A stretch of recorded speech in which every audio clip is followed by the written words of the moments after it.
Амай. Саламатсыңар, балдар? Ой, азаматтар, отырға. Балдар, манайыңар жақшыбы? Ой, азаматтар. Анда, сілер менен биргеликте сабакка өлгө түзүү максатында манайыбызды дагы болсо көтөрүп алабыз. Азыр ар бир топтон бирден окуучу доскага чыгабыз.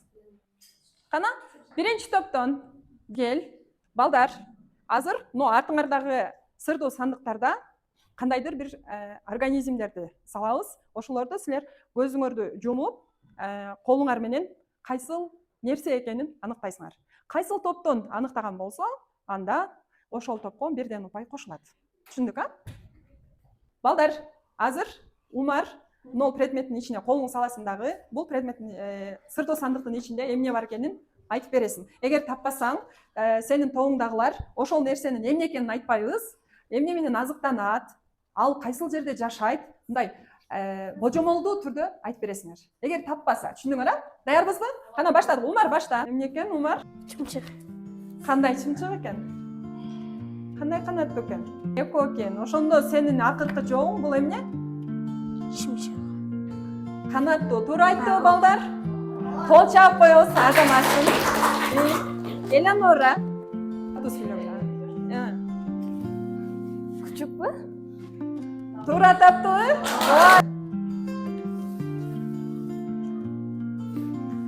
Коён. Коён. Туура таптыбы? Ой, азамат. Азаматсың. Балдар, азаматсыңар.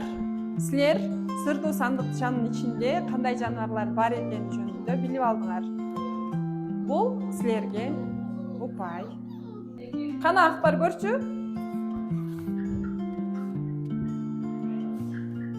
Эмне экен? Билбай, чыжык. Туура таптыбы? Ой, азамат.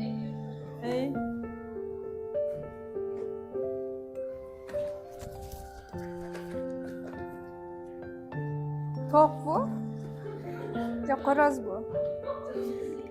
Балдар, биз азыр силер менен сырдуу кутучадагы жаныбарлар менен тааныштык. Азыр ушул көгүчкөндөрдү учурабыз.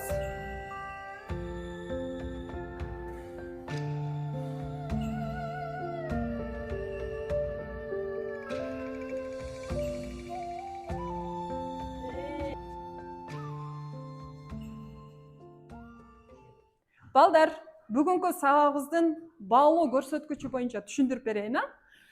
Бүгүнкү сабагыбызда окуучулар тапшырмаларды толугу менен аткарса, берилген суроолордун бардыгына туура так жооп бере алса, топтордо өздөрүнүн активдүүлүгүн көрсөтө алса, анда бүгүнкү сабакта 5 деген баа алат.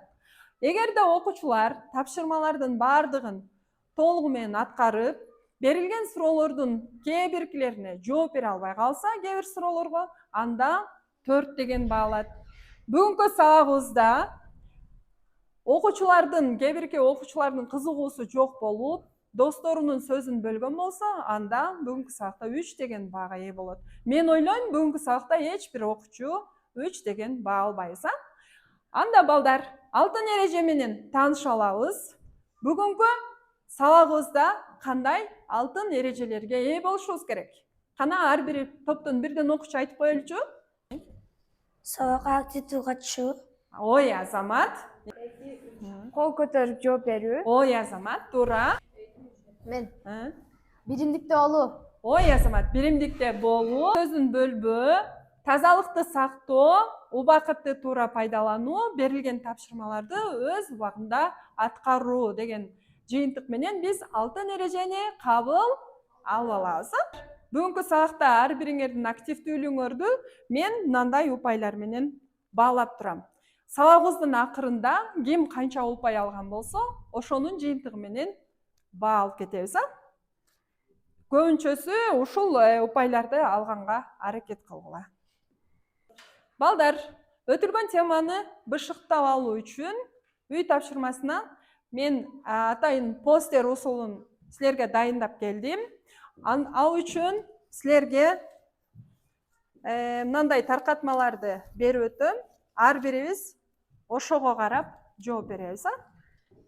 Мына силерге кошобуз. азаматсыңар, бардық топтор даяр экен, а? Даяр болсок, анда келип доскага чаптасак болот. Кел. Окуңар. Бул сүт эмчилердин өпкөсү кокону кемирчектен турат. Кемирчекте байланталар жайгашкан, үн чыгаруу үн пайда болот. Өпкө аркылуу дем алат. Ой, азаматсың, кол чаап коюңуз. Көпчүлүк сүт эмүүчүлөрдүн карыны бир бөлүктөн турат, 9 каттан жана жумурттан турат. Чоң карынга түшкөн азыктар ферменттердин таасиринен жумшарат. Ой, азаматсың. Чаптайсың маған? Тамак менен шилекей аралашып кулкунга барып, андан карынга барат.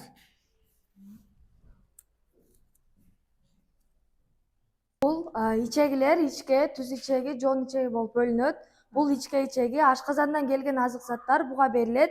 Ал эми ичке ичеги болсо жон ичеги өткөрүп берет. Ой, азаматсың. Бул сокур ичегиси, бул организмден өтпөгөн заттар, зыяндуу заттар ушул жерде болот. Ой, азамат, туура. Бул бөйрөк машбутчакка окшош. Ал бел омурткасынын эки жагына жайгашкан. Бөйрөк сырткы жана ички катмарларынан турат. Ой, азамат. Бул биттин оз көңдөйү. Оз көңдөйүндө биринчи эле тиш жайгашат. Кашка тиш бул чоң аазы жана кичине аазы болот. Балдар, бүгүн силер менен жаңы тема өтөбүз. Сүт эмүүчүлөрдүн көбөйүшү жана өрчүшү. Өткөн сабакта силер менен сүт эмүүчүлөр жөнүндө жалпы маалымат алганбыз. Алардын ички сырткы түзүлүштөрү жөнүндө азыр сабагыбызды бышыктап алдык. Сабактын максаты менен талкуулап алайлы. Кана бүгүн сүт эмүүчүлөрдүн көбөйүшү жана өрчүшү деген темада биз эмнелерди билип алышыбыз керек? Алар кандай жол менен көбөйүшүн Билишибиз керек экен, туура. Алардын уруктануусу кандай жүрөт экенин билишибиз керек. Ой, азаматсың. Балдар, силердин максатыңар менен менин түзүп келген максатым дал келе экен. Анда бардыгыбыз доскага көңүл бурабыз. Бүгүнкү сабакта силер сүт эмүүчүлөрдүн көбөйүүсүн, өзгөчөлүктөрүн түшүнөсүңөр, логикалык ой жүгүртүүңөрдү, салыштыруу жөндөмдүүлүгүңөрдү өнүктүрөсүңөр. Табиатта жана жаныбарларга аяр мамиле жасоого тарбияланасыңар. Эгерде сүт эмүүчүлөрдүн көбөйүү жолдорун түшүндүрө алсаңар, аларга мисал келтире алсаңар, сүт эмүүчү жаныбарлардын класстарын бири-бири менен салыштыра алсаңар, анда бүгүнкү сабагыбыз толугу менен максатына жетип, бардык маалыматка ээ боло алабыз. Балдар, бүгүнкү сабагыбыз боюнча силерге атайын видео слайд даярдап келдим эле. Анда көңүлүңөрдү доскага бургула.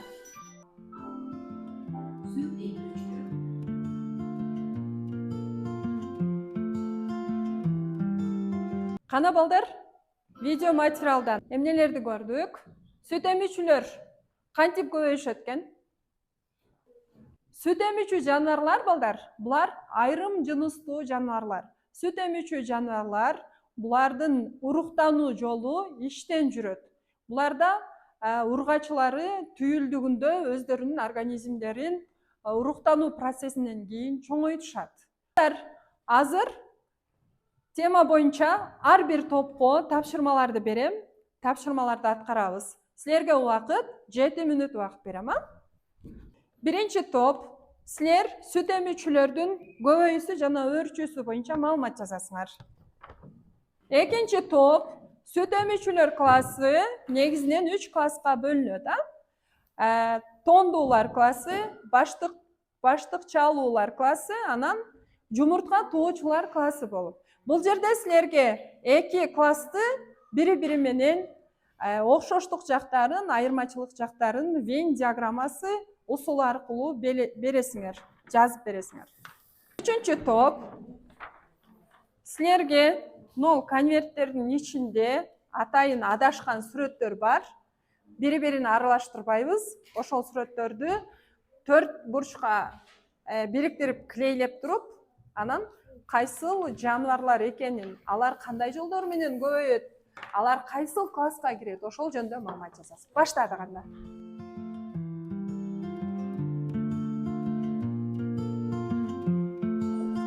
Кана балдар, ар бир топтун презентациясы бүтүптүр. Анда биринчи топтун презентациясына көңүл бурабыз. Биздин топто сүт эмүүчүлөрдүн көбөйүшү жөнүндө берилген. Сүт эмүүчүлөр айрым жыныстуулар, алардын уруктануусу иште жүрөт. Алардын эркектердин уруктары жубурукта жетилет. Бул түйүлдүк тону, бул жерде эне менен баланын киндиги жайгашкан. Бул жерде түйүлдүк ичегиси жайгашкан. Азаматсыңар. Жумуртка туучулар, алардын балдары жумурткадан чыгат. Жана эң чоң жумуртканын көлөмү 15 мм болот. Тамак бөлүүчү заттар көп экен, энесинин денеси дагы өрчүйт.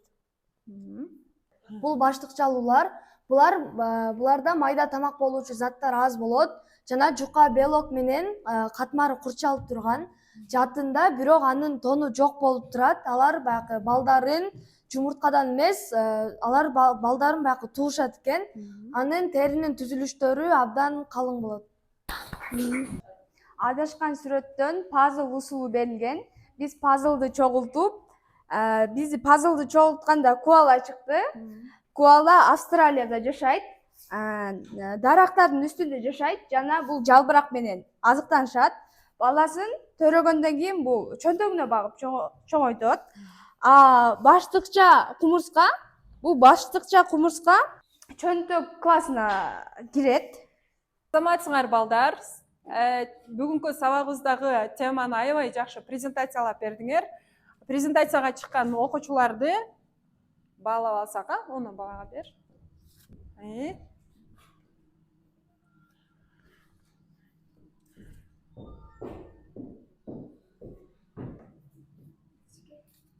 Бүгүнкү сабагыбызды бышыктап алабыз.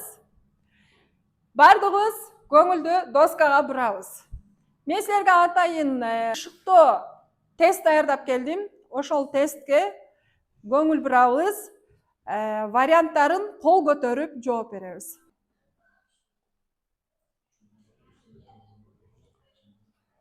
Жумуртка туучу жаныбарлардын ичинен кайсыл сүт эмүүчүнүн териси баалуу? Көңүл бурабыз. Азаматсың, туура. Кайсыл сүт эмүүчүлөрдүн тиштери жок? Кайсыл сүт эмүүчүлөрдүн тиштери жок?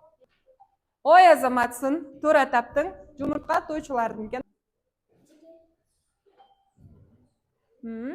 Кайсыл сүт эмүүчү баласын боюнда 20-21 ай көтөрөт? Келчи, Нурсезим. Ой, азаматсың. Кайсыл жаныбардын сүтү дүйнөдө эң кымбат экен балдар? Чычкан. Эми караба балдар. Эмне үчүн чычкандардын сүтү дүйнөдө эң кымбат экен? Башка чет мамлекеттерде чычкандан сүт алыш үчүн 4000 чычкандын багып, ургачы чычкандарды багып, алардан 1 литр сүт алат экен дагы. Медицинада, атайын фармакологияда дары-дармектерди жасашат экен. Бул кандай дары-дармек болду дегенде, алар адамдардын кан айлануу процессин жакшыртуучу дарыларды иштеп чыгат экен. Бүгүнкү сабак жактыбы балдар? Бүгүнкү сабак жаккан болсо, анда кол жаңсоо эрежесин көрсөтүп койгулачы. Эгерде бүгүнкү сабак жаккан болсо, колубузду, баш бармагыбызды өдө көтөрөбүз. Бүгүнкү сабакта жакшы түшүнбөй калган болсоңор, бул жака көрсөтөбүз. Таптакыр түшүнбөсөк, анда бул жака көрсөтөбүз. Кана, бүгүнкү сабак жактыбы? Ой, азаматсыңар. Үйгө тапшырма балдар. Бардыгыбыз үйдөн китебиңерде 127 бетти жумуртка туучу сүт эмүүчүлөрдүн сүрөтүн альбомго тартабыз. Берилген суроолорго жооп жазабыз, таблица толтурабыз. Сабакка катышып бергениңер үчүн чоң рахмат. Саламатта баргыла.